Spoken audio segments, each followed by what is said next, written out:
All right, so what we're gonna go over today is ankle mobility and improving ankle mobility. Now, you know, as we kind of look at, I would say, the joint by joint approach of, you know, what do people come in with that they have the most issues with? What might you have the most issues with? And ankle mobility is certainly one of them. Like stiff ankles, they don't dorsiflex much, right, which affects the knee. Like I said, there's a tutorial on like improving how your knee feels before training, during training, like the little, I would say, protocols that you can do. But we're starting at the foot, and that's actually, I'm talking about the ankle, but I'm actually going to talk about the foot a little bit too, because obviously they're very, very interconnected and they're related. And one thing is creating ankle mobility. Second part of that is like foot strengthening. We're going to talk a little bit about the big toe as well, and positions, like if your ankle collapses and what to do there. Right, so very, very important, because once again, like, I mean, if you know, ankle mobility is very, very important when it comes to the squat, I mean, anything, right? Running mechanic, like if somebody has bad ankle mobility, step-ups, jumps, running is gonna stress the knee, it's gonna stress the hip, it's gonna stress the ankle itself as well. So with that said, okay, we're gonna approach the ankle first. But I'll also say this, we have to understand that everybody's ankle is different. And just because, you know, most of the time the restrictions from the ankle do come from, whether it's a soft tissue restriction, whether it's a joint restriction, whether, like I said, it's just the nervous system also kind of preventing us from going forward. Everybody's ankle anatomy is different, and some people may not have, you know, while I may be able to go all the way, you know, here and beyond with my ankle, the best somebody else may be able to get maybe here. And so we have to also understand that, right? Once we find the passive constraints for somebody, right? We have to work within that. So for some people, we've had clients that are, you know, better off squatting wider, toes out a little bit, to a box, right? Where their knees just aren't gonna go forward as much. So I do wanna bring that up because every case is individual and it's gonna be a little bit different. And I've seen people trying to kind of, you know, bang around peg through a square hole, trying to get somebody to get their knees further beyond their toes with ankle dorsiflexion, where they just couldn't get it. It just wasn't, I mean, literally structurally they could not get that. So always be aware of that and do an assessment to know, you know, what the actual passive, I would say, constraints are of that person. But with that said, majority of people are going to do really well with the things that we're going to show you here as far as like improving, I would say, their ankle dorsiflexion, which is going to just make their training a lot better, and you're going to look great because you're getting them out of pain, you're making them move better, perform better, get better results. So while I have a bunch of different tools here, I want to bring this up. Some of these tools can be a little bit aggressive, and so I'm going to show you guys, you know, what are some things that you can do that are a little bit lighter, or should I say, they're not as aggressive first. So the first things we kind of want to look at is just releasing some of the soft tissue around the ankle. So obviously calves and Achilles are always going to be a big thing. And whether you have a regular foam roller, I just found that, you know, with regular foam rollers, you're not going to get as much, I would say, tension and release. So this is just a battle star for mobility wide, where you can get a lot more pressure on. And just finding, remember, soft tissue is like, you want to find the spots that are tender. If it feels great, fine, you know, that's probably not something you should work on. For me, right away, I'm feeling, like places, right? So I'm going to find the tight spots and then plantar flex, dorsiflex, right? So that's one of the ways that I can work this and really find those spots that have a lot more tension, okay? So there's a number of techniques you can do here. One is just, for instance, keep pressure on it. So if I got an acromobility ball or a lacrosse ball, right, is find a spot and just put pressure on it, right, and kind of wait for that release. I can do pin movements, always great. So pin and stretch, okay? Imagine separating that fascia from bone, if you can visualize that, okay? So getting that separation. There is, the reason why I'm bringing all these up is because there's a lot of different ways that we can do this. You know, one of the ways that I love to do it, and when I say love, I mean love and hate. Notice how on one side I have the acromobility ball, and I could create tension here, find those spots, but then on the other side, I could go with the boomstick and Whew. Now I got 2 points that I'm creating, and I could also go and now create some movement here, okay? And then find those different spots. They're nice and spicy. All right, so a lot of different ways that I can go about this. The reason I'm showing you this is because you probably have different tools. Now, while I'm a fan of definitely getting different tools for soft tissue work, work with what you've got. So if you've got a foam roller, you know, you could be doing this on a foam roller, right? Just know that, you know, you want to create enough tension to get that release. Because what we're doing is we're trying to make a change. Now, I'm going to show you, so Matt, you'd be spending a couple minutes on this, maybe, if you really have ankle issues. You know, this is a protocol that you can do as frequently as possible every day, you know, whether it's before training, obviously, but also like, you know, in the evening, maybe watching Netflix and you're just working on stuff to improve it. So to help kind of spur recovery faster.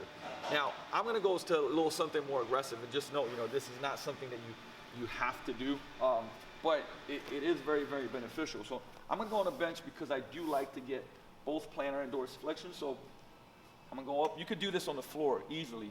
Now watch, I'm going to sit back on my calves. And now when I'm sitting back on my calves, I'm going to find a bunch of soft tissue. Whew. And now I can go also left to right. Oh, and I can roll. That is gritty. That is, I'm feeling fantastic right now. But at the same time, it's like one of those, once again, you got to know the difference between hurt and uncomfortable, right? This is uncomfortable. And the great thing about this, I can find different angles, roll up and down. And the great thing is if you look at my ankles right now, they can be either completely plantar flexed, so pointing down, whoo, spicy, right? So, and I can work in that position, right? So they're plantar flexed. And I can go completely dorsiflexed as well, right? So now I pointed the toes up. Now the tissues are more stretched, right? End ranges, so one end range, other end range. I can go all the way up, gastroc-soleus. I can rock back and forth. I remember one time I was doing this to Nate Green, and a little soul tear dropped from his left eye. It was beautiful. Felt amazing afterwards, though. So once again, just this, I mean, this feels great. And I can tell, ooh, left side, left calf, left Achilles, more tender to the touch. And now, watch, I can go plantar flex, dorsiflex. Movement's always great, like almost like a pin and stretch technique, right? I'm pinning that tissue, and then extensibility, right? Creating movement through that tissue. Whew. Honestly, to me, what I find is the more, I'll say, everybody's got their own way that works well for them. Find your way. For me, a lot of tension with movement, like really releases. I mean, even just right now, I can tell you right off the bat, I'm feeling much better. So this is, you can find this on Kabuki Strength Lab. Great, it's pretty heavy. It's got a lot of uses for it. You could do that with a barbell. I'm not showing you it, but you could do this with a barbell as well. Roll it with a barbell, smaller barbell, depending on which one you want. Now, we kind of worked on that back side there. What you'll see is most people don't work on this front compartment in like the tibial area, like around here, which also gets pretty wound up, especially if you kind of, I'll say, pronate, supinate a lot with the ankle. You'll find that some of the tissues on one side are way more wound up than the other side. So what's great is, once again, you could do this with a active mobility ball, with a lacrosse ball. I just like this because I can go over the bench and my foot's gonna be hanging. So I'm gonna find those tissues, which right off the bat, I can tell you where they are, right? And woo, once again, now I can shake that foot. Theo's probably gonna get that angle a little bit, just seeing how I can plantar flex, dorsiflex, and just opening that up.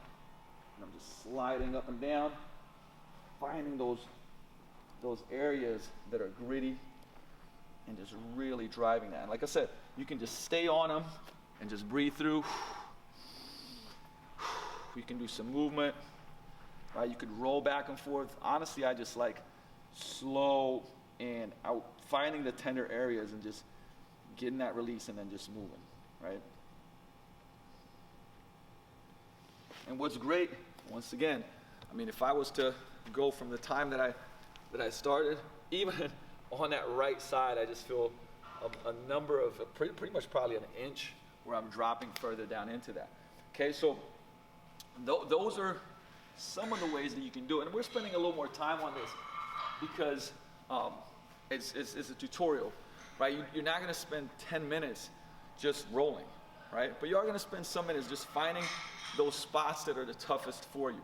Now from here, I'm gonna take my shoes off and we're gonna go roll the bottom of the foot, right? Now the bottom of the foot, once again, you know, we have to look at a couple of things and understand a couple of things here. And just the fact that I have white socks with my black outfit makes me a little upset, but it happens here and there. So that most people, if you think about high heel shoes, elevated shoes, sitting at the desk, right? Most time people will sit at the desk, they'll go back here, right? We're always plantar flexed, right? We're always plantar flexed. We're always on our toes.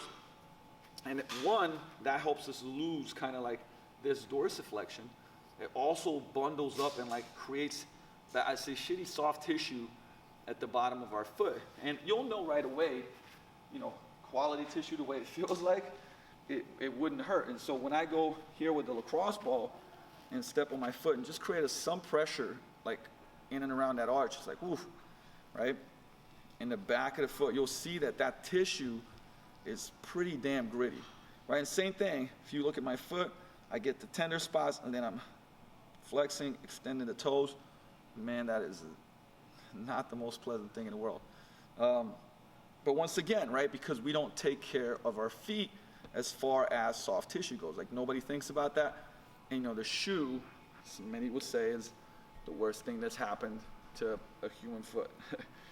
Because it's got so much support, right, that we're actually not using it as much, or we're using it in certain ways that I would say doesn't help it strengthen and be balanced. So now sometimes, look, you may need to go to somebody to work with, I would say, put inserts in. I'm not saying, but majority of people do not need inserts, right? Majority. There are certainly people that do need inserts because of the way that their foot is. And from here, once again, spending 30, 45 seconds. Whew.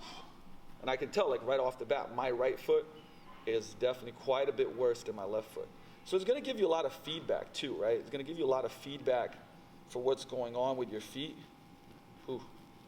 Right? And spending some time. Obviously, the more weight that I put on it, you'll find different pockets that are just grittier, and we're just gonna work those suckers through, okay? So this one, like the roll, same thing, flex and extend.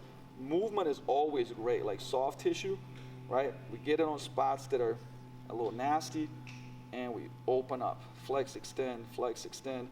I would even, like I said, manually kind of drive that more into extension if I can't get it myself. Whew. Man, that is spicy. Right? And even 45 to 60 seconds on something like that, you'll feel like your feet are floating most of the time. I can already get kind of like more range of motion. So you can see how we're using some of these tools. Like I said, there's no kind of straight up checklist rule like, you got to do it for this long, you got to do it like this, you got to do it like that. You know, when talking to Chris Duffin about, I would say, some body tempering and geisha work, how long? Hey, for some people it's 20 seconds, for some people it's 2 minutes, right? Depends on the quality of your tissue, depends on, you know, how you live, train. You know, some guys that are squatting, you know, hundreds of pounds or even 1,000 pounds is going to be a little bit different.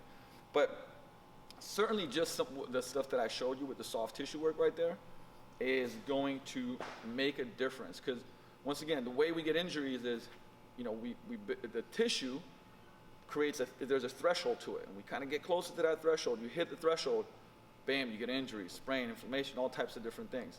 So we want to reduce that. We want to reduce that kind of like that, not reduce the threshold, but reduce, I would say, the point of where we get to it with overuse. And this is one of the great ways to do it. So in a little bit, I'm going to show you guys multiple drills and that you can plug into your ankle mobility protocol. whether before training, whether it's like throughout the day, as a just creating frequency and making it a ritual to make your ankle mobility better. So catch you in a second. From soft tissue, we're going to move to actual, mobility drills and kind of getting that range of motion and controlling that range of motion. I mean, you've probably seen some ankle mobility drills, not bad drills at all, right? Where we're driving that ankle further forward. One of the things that you can do to make this more effective, and what we use as a kind of as an ankle mobility assessment drill, is whether a plate, whether if you were kind of just stuck at a wall, a step, or something like that, we get those toes, I would say, up into the plate, which is going to stretch some of that bottom fascia and is going to prevent you from cheating a little bit, as well as collapsing, which can sometimes, I would say, give an impression that you have better ankle dorsiflexion than you do, ankle mobility than you do. So I'm going to block that in, and from here, I'm going to drive that as far forward as I can. And you get much bigger stretch, and you get a much bigger idea of where your ankle mobility actually is. I'll actually do both sides, both feet, just so you can see the difference, because I know that I have some difference there, right? But now, this is a test. This is also a drill, right? And you can measure how much that's improving, right? And you can now see also on my left side. You can see my left side is better than my right side. So now you can imagine that actually, creates a whole bunch of different things going up that kinetic chain. I want to make sure we get these as close as possible. One thing to watch out for, I'm going to go back to my right. On ankle mobility drills, you're going to see a lot of this, right? Open hips. So now, I want to be in the same position. I want to be aligned, right? I want to have my hips be neutral. I want my femur to be pointing in the same direction, be leveled out. I want to make sure my knee is going over that midline of the toes right there. And actually, if you measured, you can see that just going through that second round, I'm already getting a little bit more range here, right? So that's a quick adjustment from how most people do it. Learned that from Jody and Smitty, and also in the CPPS assessment in there. But once again, this is kind of like putting on steroids, making it more effective. From here, we're going to go over. Now look, this is just the way we like to do it sequencing wise. It doesn't mean this is the only way to do it, like as far as which ones you do first. This one is actually for like literally a decade has been one of my favorite ones.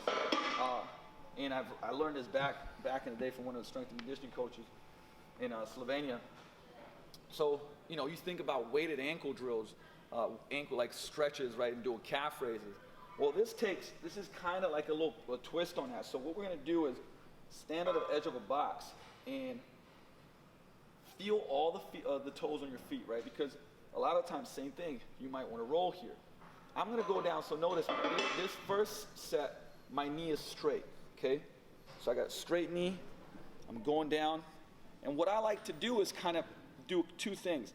Once I get into that position, I'm going to push into the box as hard as I can for about 5 seconds. Pushing in, okay, now I'm going to pull away.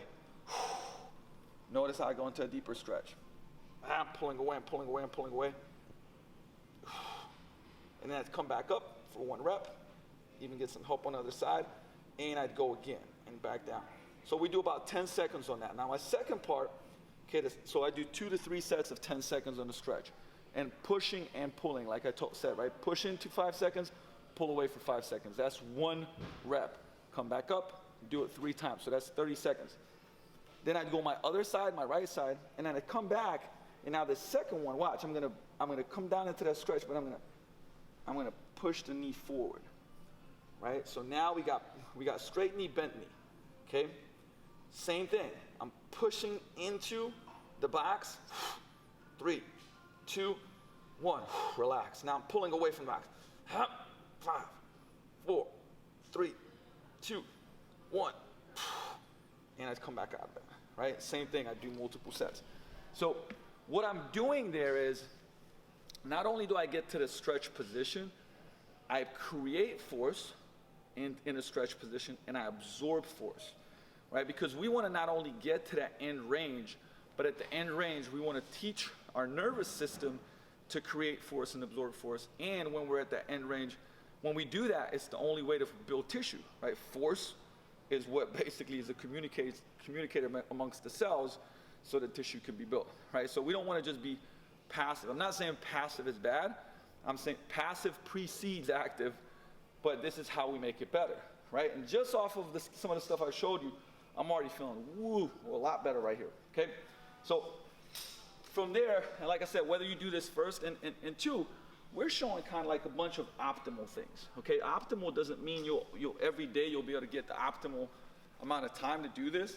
But hey, if you can do 2 to 3 minutes of soft tissue, bottom of your foot, get those Achilles ankles released a little bit, and then do 3 or 4 of these drills, and it takes you 4 or 5 minutes instead of 10. That's great. Okay. From here, I'm gonna do some band distraction for my ankle mobility, and what I'll do is I'm gonna walk myself out so that it's really pulling me back here, right, and putting that band right on that kind of like crease of the ankle joint. Right, so it's distracting and it's pushing the ankle, that joint back, and allowing me, once again, notice my hips, they're nice and neutral, and a lot of times I would hold on to something, keep that core tension, but now look at how much further also I can go as that joint gets pulled back into the socket. I can get some really good mobility out there, okay? And I come back. And once again, I'm going to push that forward. Lovely, okay? Feels really, really, really good. And once again, if you have, I would say, front end joint pain, meaning sometimes if it's back end, right? So if you feel the tension in the back, most of the time it's soft tissue, right? It's tight Achilles, calves, muscle and tissue, right? If it's in the front, so closed-ended joint pain, this is the drill that you'd go with, right? Because you don't want to, if you're doing stretches and you feel it in the joint in the front, you want to avoid that. But this will most of the time help you relieve that and actually feel good. What I like to also do is, move to different sides. Notice to the outside of the ankle, right on top, to the inside of the ankle. Because these are all functions that the ankle needs, right? And once I'm there, remember what we talked about. I'm going to push into the ground and try to pull away from the ground. So I'm a big fan of doing that, like no matter what my ankle mobility drills are, right? And you can see I'm going to these end ranges. And what's great about this, let's say I push for 5 seconds, 3, 2, 1, and then I try to pull off the ground, 5, 4, 3, 2, 1, and breathe out, relax. Notice how I get a little bit more range, right? So great for that. So there's a lot of, like I said, there's not just one rule on how to do this, because if I had a short amount of time, I'd just be mobilizing it, boom, boom, boom, and then hit a couple of pails and rails, and then be out of that, right? But fantastic drill. Once again, like if we did a retest and we started measuring, and you looked at my squat, oh man, that feels so much better. And you could probably see it, right? Came in, wound up. Now all of a sudden, we're feeling and moving a lot better.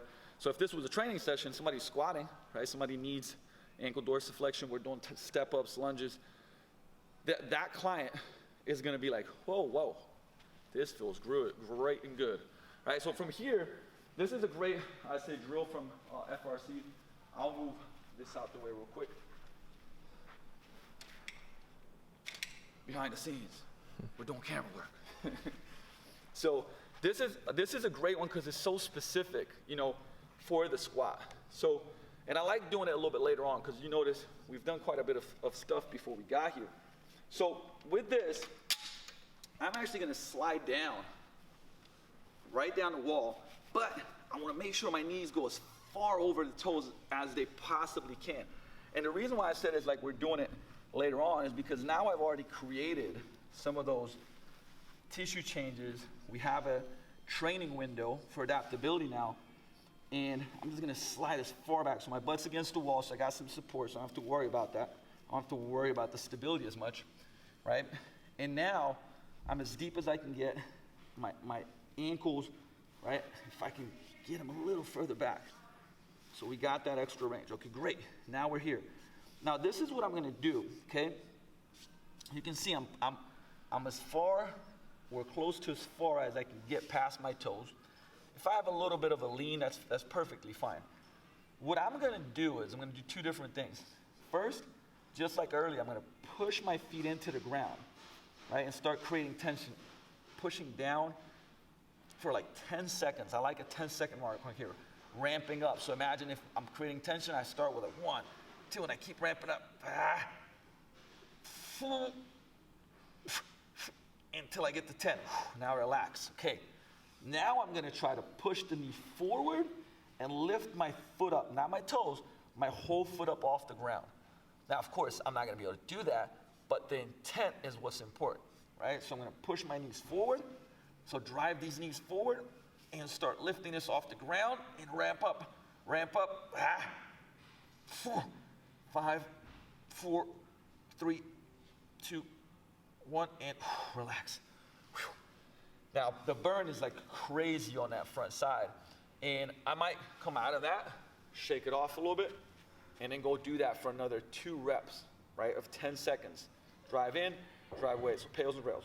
Because what I'm doing now, if I just show you on one side, I have this position, right, this deep squat position. My ankles as dorsiflex as it can be right now, especially because we did all that work. And now I'm creating as much tension, driving forward, driving up. So I'm creating, I would say, control and nervous system engagement in these angles. So these are end ranges, right?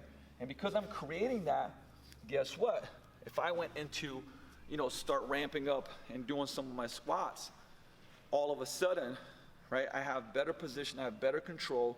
It's gonna distribute force differently throughout my body, and I'm not gonna beat up the joints, right? Because if I have less range and I'm coming down here into a squat, and my knees just can't go further forward, maybe my compensation is getting up on the toes, right? Maybe my compensation is collapsing, right? So I can get more range, I collapse. Now it's gonna affect the knees, all that good stuff, or say all that bad stuff. Maybe it's gonna be that I can't get further forward here, and now my butt's gonna go back, I'm gonna lean over, tuck my back, right? There's a lot of different things that can happen, but if we had an inch or an inch and a half or 2, into our dorsiflexion for that training session, it's gonna make a big difference. And it's definitely gonna make a big difference over time, okay?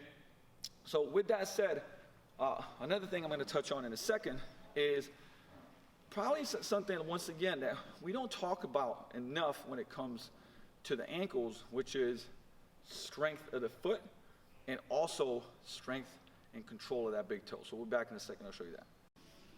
All right, so another drill that I forgot to throw in, but it's a really, really good one. It's called just the gas pedal drill. We use that. We got that from FRC, so Functional Range Conditioning. Highly, highly recommended certification and course. Way beyond, I would say, just some. A lot of the things we've been showing you actually will kind of fall in line with that. But it's a great course. So what I'm going to do here is I'm just going to grab the top of my knee or not the top of my knee, but like right below my knee, because I want to feel, what's happening with the tibia, right? So what I don't want is the tibia to rotate, right? So we want to make sure that the movement's coming from the ankle. So what I'm going to do, watch, I'm going to go to an end range, right? So what I mean by that is like I can feel whether my tibia is moving. So right there's about my end range. So I'm going to start and I'm going to pull, and my thought process is, you'll see when people dorsiflex, they try to cheat and do this, right? Because then it kind of gives you a feeling like you're dorsiflexing more. But you want to actually move from here. We'll usually do this with clients and give them some feedback, right? So my finger right now is feedback, because now I'm like pushed through my finger versus, curling the toes up. So I'm going to give I'm going to put one arm up on here. If you're doing it yourself, you'd have both. But if you're doing it with a client, like I said, you make them go all the way to the side, so my bone's still kind of facing the same way. Now I'm going to give myself some feedback. I'm going to push up as much as I can. Keep pushing, keep pushing, keep pushing, until I cannot push anymore. Whoo! Fire. Right now I'm going to go to as far to the left. Same thing. I always like feedback here. If I'm working with a client, give myself some feedback. Okay, I can't go any further, and I'm feeling my bone is still not moving, which is good. Now I'm going to press down, okay, like a gas pedal. That's why we call it gas pedal. Push down, and once I get to the floor, I'm going to push my whole foot including my toes, equally into the floor. And now I'm going to slide as I'm pushing as far to the right that I can. And now I'm coming back up again. Push, push, push, push, push. Right, go to the side. And once again, you're looking for the ankle pronating, supinating, like just moving, like you want it to be straight, aligned here, and then back down again, right? And whether it's like 2 rounds going one way, 2 rounds going the other way, trust me, just like 1 or 2 reps right now, woo, burning. But what are we doing? We're getting to every range of the ankle and creating that neural control, right? Which, once again, most people just don't do. So this becomes very challenging, meaning that they'll get very fatigued very fast, right? And the fatigue or even cramping sometimes comes from, people think like cramping is a bad thing. It's not a bad thing. It just means that, hey, that muscle, or should I say that joint hasn't been in that position, and that muscle hasn't been trained in that position. So sometimes spaz out because of that, right? Take a rest, go right back at it. And you'll see a lot of times you'll be sore because it's like, holy crap, I haven't worked in those positions. What it also means is that, when you're doing things like jumps, squats, lunges, like what is working, right? If you can't get into those positions, well, guess what? You're beating the joint up. You're getting in those positions, but your joints get rammed into those positions. There's no control, right? And we want to create that control. So that's another great drill, gas pedal. Same thing, you can do it at home. Notice how intentional I was about that. That's how you want to do it. You definitely don't want to just go through the motions. No, like you really want to create a lot of tension and control over that. Okay, now, from here we're going to move into the foot. And while this could be a whole long, I would say, discussion and conversation, what's very, very important is this, okay? And that is that, I mentioned it before, that shoes are one of the worst things that's happened to the foot. And imagine if I put gloves on your hands for a whole, year or most of the day, and then after a month or 2 or whatever it may be, I was like, hey, now use your hands. They'd be weaker, right? Like they would have bad proprioception. They wouldn't be as strong because we kind of gave them a false support. Same thing with the shoes. Now, the thing that I'm just going to give you a couple of drills here, but here's a quick test. And I'm actually, I'm not the greatest example of this either, and that's why I'm working on this every day, if you were sitting down, I'm just going to do it through the socks, but imagine that, if I was sitting down, I said, hey, look, I need you to just raise your toe, the left toe, while you push the other toes into the ground, right? And you can see I'm doing that okay. And then I say, okay, push that big toe into the ground and raise the other toes. I can't do it, right? So meaning being able to separate these and the big toe. And what you'll notice is that for most people, like just lifting the big toe up is hard, or resisting any type of force. But the big toe, when you think about it, it's the last thing we press off of, right? Like, so if I'm going into and I'm walking, watch what's the last thing that you press off of, right? If I'm sprinting, wow, right? Notice that, okay? So when that big toe isn't functioning, basically can't create force in flexion or extension, that's when you tend to collapse, right? You collapse.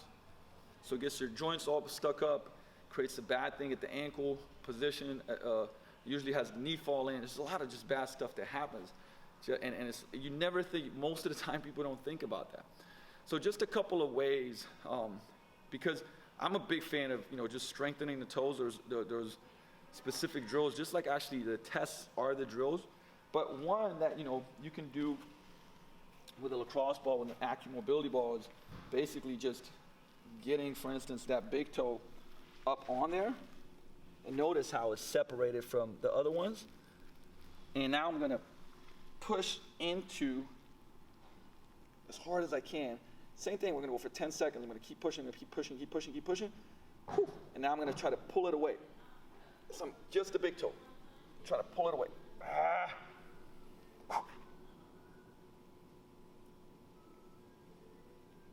And break. And I'm relaxing, right? And I could go a little bit deeper now. Also, notice how I bent that knee now. I could do the same thing. Pushing into it. And pulling away from it. Just as a quickie, right? Now, same thing I could do grabbing a towel. Imagine if I was grabbing a towel with my feet and the same way in that position, squeezing as hard as I can, and then trying to rip apart open, right? So the key, and once again, just doing that drill, believe it or not, I mean, like, obviously it's hard to see that through the camera, but I promise you, like my big toe, I couldn't even really feel it that much. Just doing that, like two reps of that drill, I am feeling strength. Like, but it's not like I just all of a sudden made the toe strong. I just turned on certain muscles that were kind of dormant, right? And right now, I feel like I can push off stronger off that. Now imagine if I'm squat, like everything comes through the feet. Any lower body exercise, we create force through the ground. Like how can we grip the floor, right? Can we, and you can, look at the difference between my right foot, big toe, watch this. That's my right foot, left. I can barely lift it. Actually, you know what? Let's do a real quick drill, all right? I just want to show you guys, like this is real time. This is 90 fake stuff going on, right? I'm gonna get that big toe up again. There we go, all right. I'm gonna push in. Really intentional. 3, 2, 1. Okay, now I'm gonna try to lift it off. And you can see the muscle working on, even through the sock. 3, 2, and 1. Whew. All right, just one rep, okay? See the difference? Not phenomenal, but man, I can actually get it off the ground. Now, if I did 2, like there we go. So if I did just, that's just 10 seconds, right? Imagine doing 2 to 3 sets of that for that big toe activation. And you know, like I said, I'm trying to give you guys as many tools as possible so that you can go, okay, cool, let's go do this. Bam, big toe, right? Soft tissue release, right? We're turning stuff, remember, a lot of the warm-ups and readiness and resets is turning things on that we want turned on and turning some things off, right, that we want turned off to be in a better, more optimal movement position. Okay, so no joke, like you know, I can't explain, like just my feet feel stronger just doing some of those drills. So that's, and you know, what's very important is that it doesn't matter how much soft tissue work you do or, you know, how much you strengthen your glutes. If your feet can't, like for instance, if your feet are collapsing, I can strengthen my glute. But if my feet are collapsing, right, in my squat, that's not, like, glute strengthening is not gonna fix that. So we have to make sure that we're able to get our feet in the right position. And sometimes that means gripping the floor. I'm a big fan of doing all the warm-ups with just either no, you know, socks or just bare feet, even better, right? And you'll see how sometimes if somebody's collapsing, right, if I grab the floor, notice how it kind of creates that arch, right? So strengthening the feet. And one of the things that you want to look at is if we double band our, I would say our ankles right now. So watch. You know, most people may think that this is a drill for the glutes because we're going sideways, but what we actually want to look for is for people that are going to be collapsing, notice how I'm trying to create a good foot position. So some people may roll on the outside, some people may be collapsing, but if I'm going and doing these lateral walks, I'm actually looking at the feet, right? How are my feet, what are they doing when I do that? So there's a lot of foot drills that we can do, and we'll actually present more on that on the foot drills, because once again, if watch, see how I'm moving, but now that right foot, I'm making it collapse a little bit, that's gonna create issues.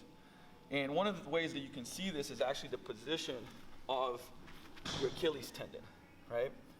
So if you can correct it, if the Achilles tendon, notice how it's sideways, I'm purposely collapsing here, right? That means that we can fix it and get it to this part and just strengthen the feet and make points of contact.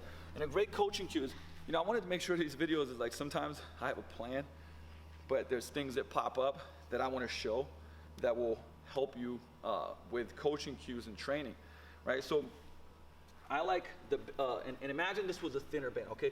We'd actually use floss bands for this most of the time, right? But if I want somebody to create tension somewhere, I'm gonna put a band underneath there so that if they roll up, the band snaps out, right? So let's say somebody's collapsing arches, and so I want them to create force on this side, okay? I'd put the band here. I'll actually have Theo pull it a little bit. This is like, see how we go along? Now imagine this person squatting, okay? If they roll, see what happens? It pops out, right? So now, it means that I have to have them just on, and we do, like I said, we do a floss band here. I'm going down, so now I have to push through that part. Right, and we'll have the person, and we might have two different, just working on their foot strength, working on their position, because they want to go here, but I'm having them push down, because they have a point and an external focus, okay? So those are all great, I would say, cues for squatting. So imagine you're doing a bunch of warm-ups, whether it's a dynamic warm-up or even like actually squatting, ramping up to your top set. I'd put these thin floss bands. You know, some people are kind of just lifting their toes up when they squat. Put the floss bands, because now, as they're squatting, they have to push those bands down to give them a cue, and now it levels out their feet, and they work better. If this is coming off the ground, because they're rolling out, then we put the floss band right here, right? And now there's tension here. As soon as they do that, bam, it pops out, right? So it gives them external feedback on being able to, I would say, it's very, very visual, right? Because a lot of times if you tell somebody like, hey, push your whole foot into the ground, it doesn't like really register as well, right? So we got to find different cues, auditory, visual, kinesthetic cues, and external cues have been shown to be the most effective, right? Because a person knows what, like if I say, hey, jump past that white line, like externally, okay, cool, right? Hey, push that floss band into the ground. Okay, I got it. I feel it. I know where it's at. I see it, right? So those are really, really good ways to do that. And from there, another one of the, I would say, great ways, like imagine some of this stuff that we've been doing, like how we can continue to build on this. But this is old school. I actually got this in basketball. But these are actually still really good drills for strengthening the ankles, right? Hey, calf raises are great. Going 3 ways. So straight up, turn your calves in, usher foot in, turn your foot out, right? Those are all great drills. But just one of these is like going and walking on your heels, toes up, and just going nice and tall. Keep driving that and just working that upwards. From there, going on your toes as much as you possibly can. Still feeling the big toe. I'm feeling the big toe. I'm pushing that big toe into the ground as much as I can. Right, then we'll go and roll out. Now, I have no ligament, or should I say no ligament, I have a torn ligament from my basketball days on my left side, and you can see how my ankle could literally just pop out. And so when I'm walking, I have to strengthen that, right? And I used to do this all the time. I'm trying to roll over, right? So we're strengthening those end ranges. And then we'd go and turn that ankle in. You can feel a little pop there too. And we're strengthening, right? So these are old school drills, but they actually have a lot of merit, right? So they have a lot of merit. We used to do, and we still do this with athletes, where we'll just walk the distance of the turf here, for instance, and doing that. And then just a couple of points, I'm going to show you 2 different things that we already kind of do that you can plug into, like strengthening the feet a little bit. That quadruped position, we love this quadruped position for many different reasons, right? I mean, we do so much different stuff from here, from bird dogs to thoracic extensions to, you know, walking ourselves up to, I mean, a ton of different things that we do from here, right? But watch my toes here, right? I'm a big fan of actually digging in. So imagine if I was here, I'm just dropping those feet down to the ground. So now my toes are stretching and extension, should I say flexion in this one? No, extension. And so from that position, what I can do is I'm going to push my toes into the ground. Push them in, all of them. Big toe. And relax, let it stretch. And I'm going to try to pull them off the ground. Just like we did earlier. Whew. right? And I can push back a little bit more. And I can work those different areas too. It's a great drill Mark Cheng also taught me, is being up here on the toes. Now you could have some support. I'm able to do this without support now. It's like drop slowly, slowly pick that up, drop it if you need a little bit of support. On my right side, I'm dropping that. Lifting up, and that's opening up my toes. And I can once again drop down one side. Notice how I'm rolling the hip to get mobilization. I can press into the ground, I can pull away, come and bring it back. I can go other side, press my big toe into the ground, little toes into the ground, pull away, come back. And you'll see, like, this is actually challenging. Your feet will start, so I can go down a little bit, I can come back up a little bit, right? So we're mobilizing and we're strengthening all at the same time. I mean, just that, like, I'm like, whoa, right? But it feels great, okay? So whether it's a class that you have going that you can implement this into, whether it's actual warm-up specifically for that client, right? Or it's part of a couple of exercises that you do with the group. These are all amazing drills. And once again, look, people's feet are weak. Their big toes don't function. Their ankle dorsiflexion isn't great. They're usually collapsing one way or another way.